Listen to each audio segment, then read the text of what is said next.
eu vou falar do tema, mas eu queria perguntar para vocês, o que é indignação? Quando é que você fica indignado? Quando você vê um brutal ato de injustiça.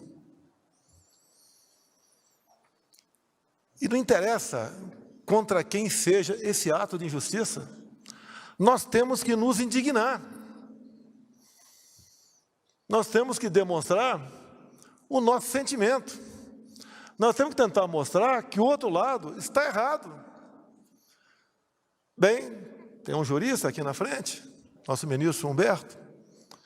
Nós somos autoridade para agir em flagrante delito. Não é isso mesmo?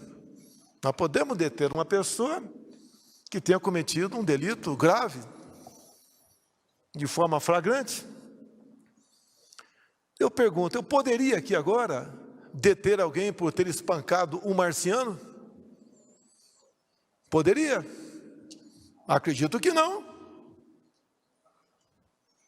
Não existe nada aqui na lei que fale, se você espancar marciano, maltratar ou matar, você venha detê-lo.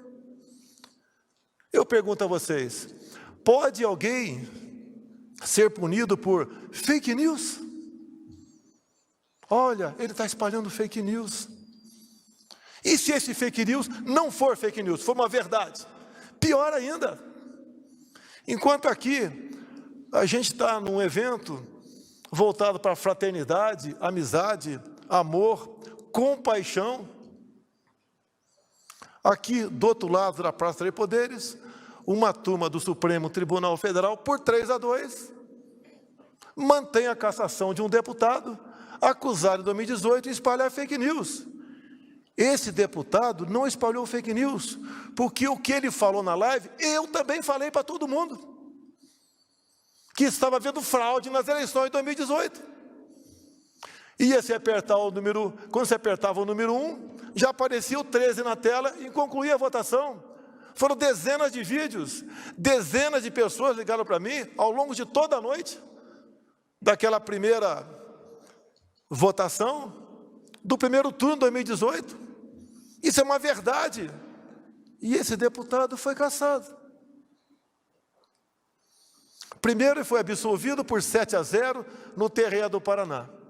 Depois, por 6-1, foi condenado no Tribunal Superior Eleitoral, cujo objetivo era criar jurisprudência para perseguir os outros, que porventura não gostassem do seu comportamento. Deputados que estão aqui, que porventura estejam nos ouvindo, vai chegar a sua hora, se você não se indignar. Não existe tipificação penal para fake news. Se for para punir com fake news a derrubada de páginas, fecha a imprensa brasileira, que é uma fábrica de fake news, em especial Globo, Folha. Outro caso hipotético. Vamos supor um caso hipotético, que o João assassinou a esposa Maria. E ele foi condenado. Algum tempo depois, descobriu-se que o João não era casado com a Maria. Eles viviam em união estável. Solte-se o João, volte o processo das origens. Assim foi a absolvição do Lula. Patrocinado por quem? Edson Fachin. Ele que botou o Lula em liberdade. E baseado no quê? No CEP, Código de Endereçamento Postal. Ele não podia ser julgado em Curitiba. Tinha que ser julgado em São Paulo ou Brasília. E anulou-se na época, que já se prescrevia, todas as acusações contra ele. Que Brasil é esse? Que justiça é essa? Me desculpe os demais magistrados aqui presentes. Onde está o nosso TSE quando convida as Forças Armadas, via portaria, assinado pelo ministro Barroso, a participar de uma comissão de transparência eleitoral? As Forças Armadas descobrem centenas de vulnerabilidades, apresentam 9 sugestões. Não gostaram. Eleição é coisa para forças desarmadas.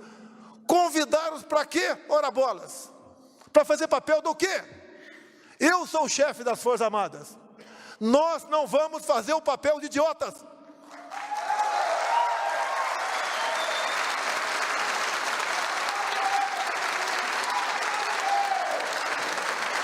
Eu tenho a obrigação de agir. Tenho jogado dentro das 4 linhas. Não acho uma só palavra minha, um só gesto, um só ato, fora da Constituição. Será que 3 do Supremo Tribunal Federal, que pode muito, pode continuar achando que pode tudo? Eu não vou viver como um rato. Tem que haver uma reação. E se a população achar que não deve ser dessa maneira, preparem-se para ser prisioneiros, sem algemas. O ministro que solta o Lula é o mesmo que está à frente do Tribunal Supremo Eleitoral, dando as cartas como dono da verdade. O que ele fez essa semana que passou? A política externa é minha e do ministro França, do Itamaraty. Ele convida em torno de 70 embaixadores e eles vão lá para dentro do TSE e ele, de forma indireta, ataca a presidência da República como homem que não respeita a Constituição, que não respeita o processo eleitoral, que pensa em dar um golpe e conclui de forma indireta. Acabou as eleições, imediatamente seu chefe de Estado deve reconhecer o ganhador das eleições, para que não haja qualquer questionamento junto à justiça. O que é isso, senão um arbítrio, um estupro à democracia brasileira? Para mim é muito mais fácil eu estar do outro lado. Muito mais fácil, Antônio de Paula, Carla Zambelli. Muito mais fácil. Tem a família toda perseguida, até a esposa processada. Canalhas! Processar a minha esposa, vem para cima de mim, se são homens.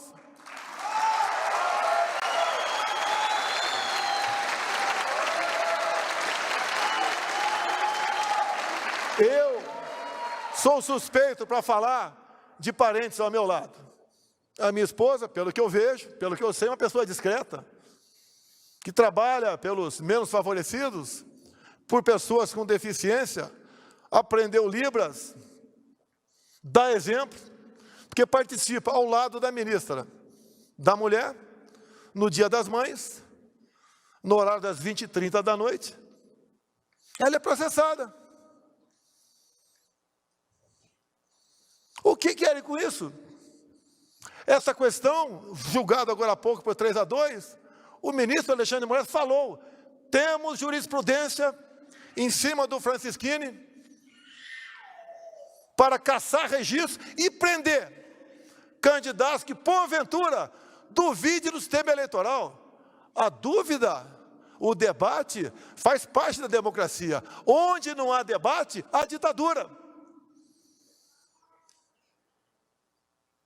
Nós confiamos nas máquinas? Eu confio nas máquinas. Não confio em quem está atrás das máquinas.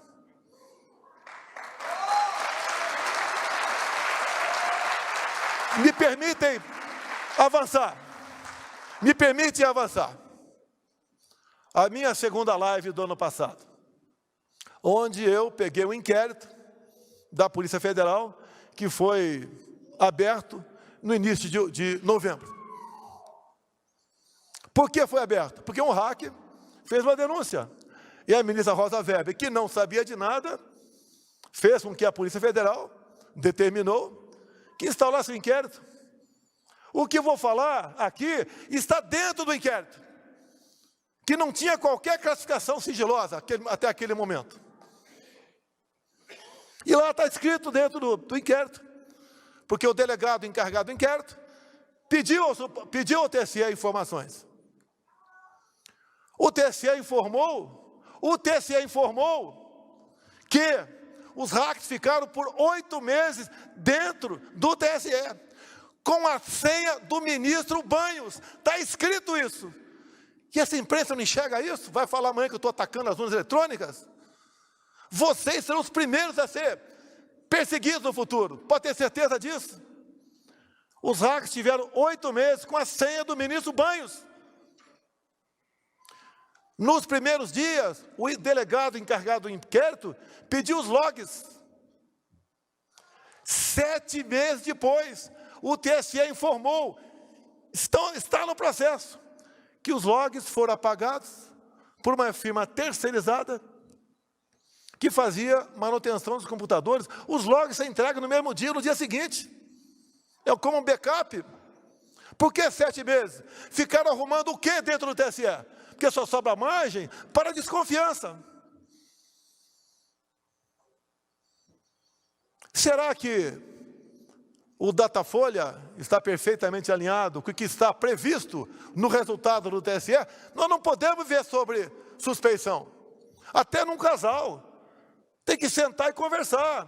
Por que os técnicos do TSE não conversam com os técnicos das Forças Armadas que foram convidados a participar do critério? Queriam a participação das Forças Armadas como a moldura de uma fotografia para dar ar de credibilidade? Esqueceram que eu sou o chefe das Forças Armadas. O que queremos no nosso Brasil? Ganhe quem ganhar as eleições. Eu entregue a faixa. Numas eleições limpas, democráticas e auditáveis.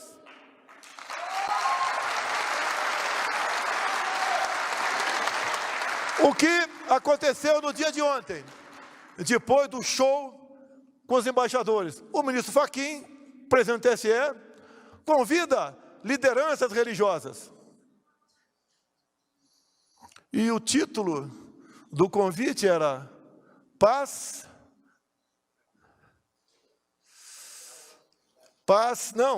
tolerância, paz e tolerância. Olha só, o ministro Fachin fala aqui, paz e tolerância. O que o Fachin fez no ano passado? Tentou de todas as formas no TSE criar uma jurisprudência ao tentar caçar uma vereadora evangélica de Lusiânia, Goiás, que pediu voto numa pequena igreja para meia dúzia de pessoas. Vote em mim. Com essa cena, o ministro Edson Fachin tentou criar a jurisprudência para caçar registro de cristãos, evangélicos e espíritas sobre abuso do poder religioso. Qual é a coerência desse ministro? Um convite falando sobre tolerância, ele sendo um intolerante, com uma pobre de uma coitada de uma vereadora eleita em Lusiânia. Qual a isenção que tem esse ministro para conduzir as eleições? Qual terá Alexandre de Moraes para 40 dias antes assumir aquele posto? O que podemos pensar e acreditar nessas pessoas? O que eles querem? Querem uma ruptura? Porque atacam a democracia o tempo todo? Aqui não tem ninguém mais homem do que o outro. Mas nós não podemos nos curvar. Eu não sou dono da verdade, nem dono do Brasil. Eu não sou a pessoa mais poderosa. Eu não sou a pessoa perfeita. E assim ninguém o é. Ou nós nos indignamos, acordamos para o que está acontecendo, ou marcharemos no caminho da Venezuela. O outro lado fala em aborto, esse de forma escancarada. Ataca os valores familiares o tempo todo, como o decreto de 2009 do PNDH3, cujo capítulo mais importante é a desconstrução da heteronormatividade. O outro lado diz que vai valorizar o MST, que nós acalmamos, titulando os mesmos. Diz que vai voltar a fazer empréstimos para outros países, que isso é investimento. Nós já pagamos 4 bilhões, nós, o FAT, para o BNDES, dinheiro emprestado para a Venezuela. Mineiro, se tem algum aqui. Belo Horizonte não tem metrô, mas Caracas tem, com dinheiro nosso. Esse outro lado fala em desarmar a população. Não deu certo a política de desarmamento. O Chile está sendo desarmado agora. Todas as ditaduras precederam de movimentos desarmamentistas. Povo armado jamais será escravizado.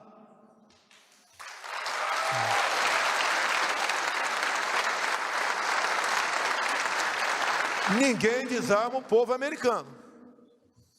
Não adianta aparecer por lá alguém com espírito ditador, que não vai dar certo. O Brasil tem que criar esse espírito também. Tenho falado para todos os meus ministros. Em 64 tentaram tomar o poder pelas armas. Agora as armas que usam são as armas da democracia.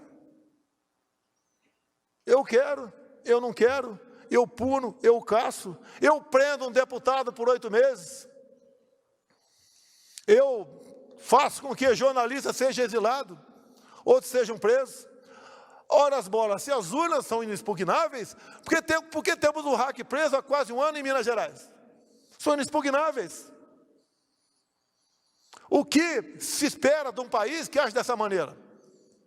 Eu não estou dizendo que há fraude, mas há suspeita. Temos que dissipar essa nuvem da suspeição. Não podemos viver dessa maneira. Metade do meu tempo eu tomo para me defender de acusações do outro lado da Praça dos Três Poderes. Como agora, uma ministra me dá 10 dias para explicar como anda a população de rua do Brasil. Agora, Alexandre de Moraes, novamente, qual é o teu plano para defender os Yanomamis? Se eu perguntar para ele qual o tamanho da área Yanomami, duvido que saiba. Olha, se foi demarcado, porque não podemos estar lá dentro. É o tempo todo aceitando ações propostas por partidos que não tem mais que meia dúzia de representantes. As coisas mais absurdas acontecem. Como, por exemplo, começamos a fazer um contorno numa reserva indígena de 190 quilômetros aqui em Mato Grosso, onde que passando pela reserva seriam 110. E pela reserva pode passar, mas não pode asfaltar a estrada. E a estrada é intransitável, grande parte do tempo, tendo em vista os atoleiros. Vamos fazer um contorno de mais 80 quilômetros. Cada safra, 2.000 caminhões bitrens passam por essa rodovia, que agora vão andar mais 80 para ir, mais 80 para voltar, com o preço do diesel que está aí nas alturas. Mas a justiça diz, não pode asfaltar a reserva indígena. E agora, para concluir, que eu gostaria de falar 1 hora com os senhores, desde que os senhores não fossem embora, obviamente. Está o Supremo discutindo marco temporal. O que é isso? Já temos no Brasil uma área tamanho da região sudeste demarcada como terra indígena. Uma nova interpretação quer dar um artigo da Constituição. E quem quer dar essa nova interpretação? Ministro Fachin, marxista-leninista, advogado do MST. Votou depois do Cássio Nunes, 1-1. Agora está com o ministro Alexandre de Moraes. E eu tenho falado, se um novo marco temporal for aprovado, além de uma área tamanho da região sudeste, já demarcada como terra indígena, teremos outra área tamanho da região sul, que pela localização geográfica dessas centenas de terras indígenas, teremos uma outra área também, tamanho do estado de São Paulo, como terra indígena. Acabou a economia brasileira do agronegócio. Acabou a nossa garantia alimentar. Acabou o Brasil. O que eu faço se aprovar o marco temporal? Tenho 2 opções. Entrega a chave para o ministro Supremo, ou digo, não vou cumprir.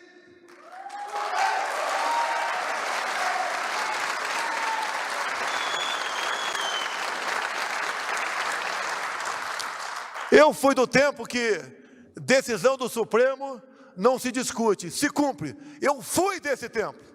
Não sou mais.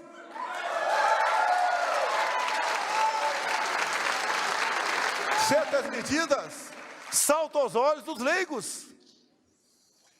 É inacreditável o que fazem. Querem prejudicar a mim e prejudicam o Brasil. Para onde vai a nossa pátria? Como está o Brasil pós-pandemia, e mesmo com essa guerra, estamos bem, levando em conta a maioria dos outros países do mundo. Para onde queremos ir? Porque essas decisões não têm um diálogo, não tem um convite para nada. É só pancada, pancada, pancada o tempo todo. Querem a volta daquele cara que roubou o país, o cara responsável por uma maior ato de corrupção da Via Láctea. Quer isso de volta? já loteou todo o futuro ministério, o outro lado, inclusive as 2 vagas para o Supremo Tribunal Federal. Cristiane, quando se fala em aborto, que nós somos contra, primeiro, eu conheço o parlamento, não vão aprovar uma proposta nesse sentido lá. Se aprovar, tem o poder de veto aqui. Mas quem aprovou o aborto na Colômbia foi a Suprema Corte colombiana. Vocês acham que aquele cara voltando, botando o advogado do PT lá, o Zanini, e outro indicado por esse, né, que está fazendo miséria do TSE, vai botar que perfil de gente lá? Não adianta o André Mendonça pedir vistas, porque ele é um evangélico. Vão passar o trator em cima dele.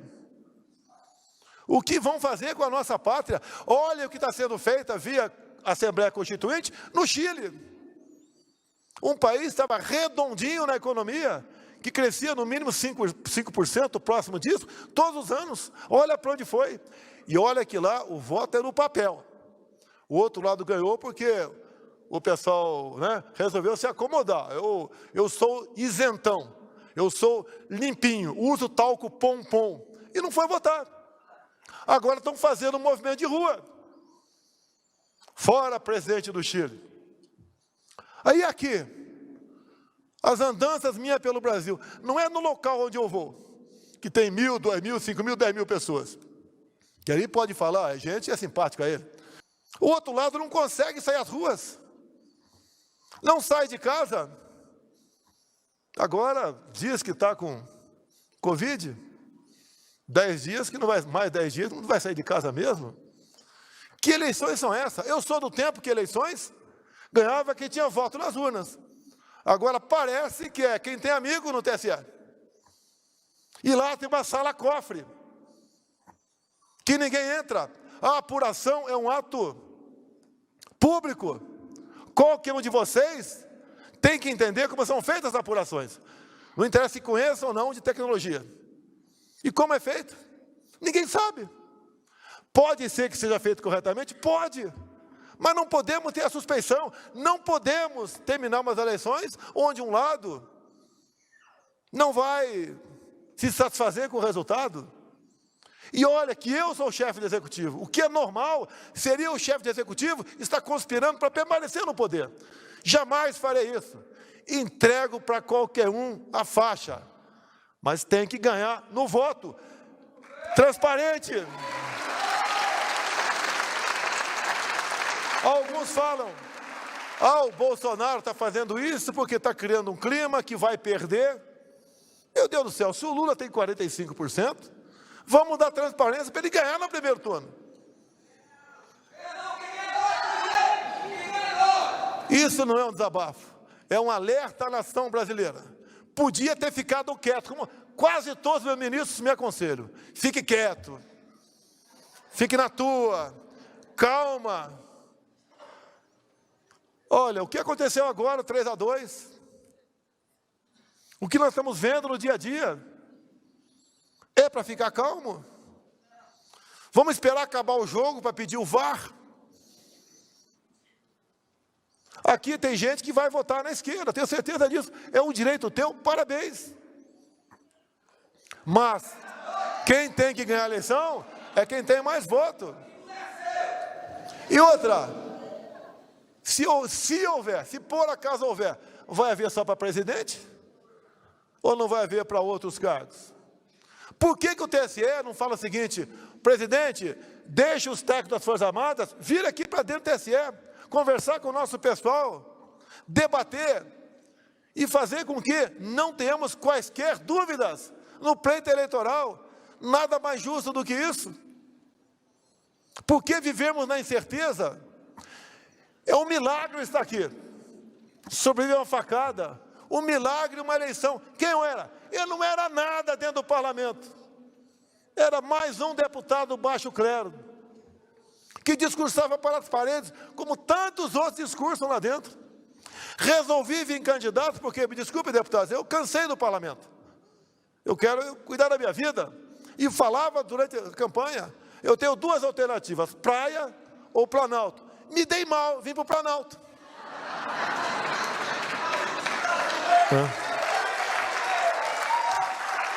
Mas eu entendo. Aqui, Otônio, a gente não pode medir a fé. Medir a minha com a tua. Não tem uma fita métrica para isso. A fé está dentro de você. Ou você tem, ou você não tem. Eu aprendi uma coisa ao longo da minha vida. Sou católico, já li a Bíblia toda quando estava na fronteira. Naquele tempo não tinha energia elétrica lá, não tinha celular. Então tinha mais tempo para a família, para ler a Bíblia. E o que eu aprendi, Otônio? O que for possível fazer, que você faça. O que for impossível, bote nas mãos de Deus. Eu entendo que é dessa forma que devemos agir. E concluo mais uma vez. Não sou mais homem que nenhum dos homens que estão aqui. Somos iguais. Quando tiver o ponto final para cada um de nós, o nosso destino é o mesmo. Se ninguém enterrar, o urubu vai comer.